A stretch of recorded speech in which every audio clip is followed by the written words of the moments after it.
ជាការនិយាយដើមគេគ្មានសិលធម៌នឹងមិនពេញចិត្តទៅនឹងការចាត់តាំងប្រធាននិងអនុប្រធានគណៈបកសង្គ្រោះជាតិលោកគង់បូរ៉ានិងលោកជាពោចសមាជិកគណៈបកសង្គ្រោះជាតិបានជាមរាយចំកប់មាត់ទៅលោកអេងឆៃអៀងដែលបានតែងតាំងជាអនុប្រធានគណៈបកសង្គ្រោះជាតិនិងលោកកឹមសុខាប្រធានគណៈបកសង្គ្រោះជាតិយោងតាមសំណេរនិងសារសម្លេងបង្ហោះក្នុងគណនី Facebook Page ឈ្មោះសីហា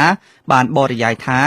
យើងខ្ញុំបានទទួលសម្លេងនៃការឆ្លើយឆ្លងគ្នារវាងលោកគង់បូរ៉ាតំណាងរាជមណ្ឌលខេត្តព្រៃវែងកូតាសំរងស៊ីដែលជាកូនប្រុសបង្កើតរបស់លោកគង់គំនិយាយគ្នាជាមួយអ្នកតំណាងរាជជាពោចមណ្ឌលខេត្តកំពតរបស់គណៈបកសង្គ្រោះជាតិដែលអ្នកទាំងពីរកាលពីថ្ងៃសមាជវិសាមញ្ញបោះឆ្នោតជ្រើសរើសប្រធាននិងអនុប្រធានគណៈបកសង្គ្រោះជាតិថ្មីមិនបានទៅចូលរួមនោះទេពីព្រោះពួកគេខឹងនឹងសម្ដែងការមិនពេញចិត្តនិងមិនគាំទ្រចំពោះបេក្ខភាពលោកអេងឆៃអៀង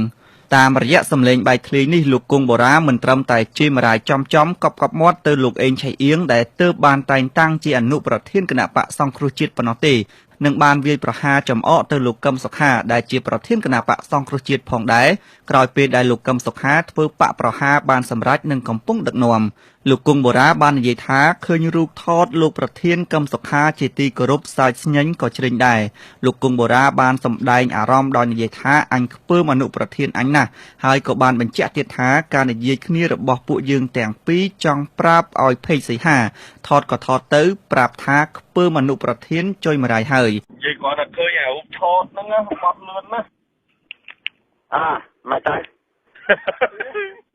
វាទឹកមុខអីហើយលេងមុខលេងមាត់ហ្នឹងវាបត់លឿនណាលោកធានជាទីគ្រប់ណាគេទៅពីណាគេខ្លះនៅលើកលាហ្នឹង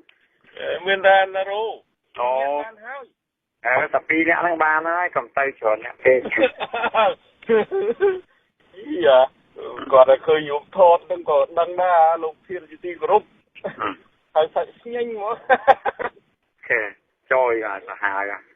មិនអីមិនទេបត់យ៉ាងហ្នឹងដឹងមិនអីមិនទេចាប់ណាតឹងទ្រូងណាអើយចុយប៉ុណ្ណាឥឡូវទៅណាចាញ់ដំណើរទៅទៅវិញហើយណាមិនចាអូប្រាប់ឲ្យអាស្ងាថតទៅប្រាប់ថាខ្ពើមនុស្សប្រធានចុយម្រាយខ្ញុំ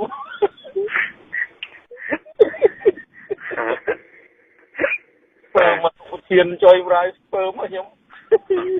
អាណាថតទៅមិនគេថតឈួរទេថតទៅឲ្យវាថតហើយឲ្យវាស្ដាយអីបែកឃ្លីបែកអីទៀតទៅ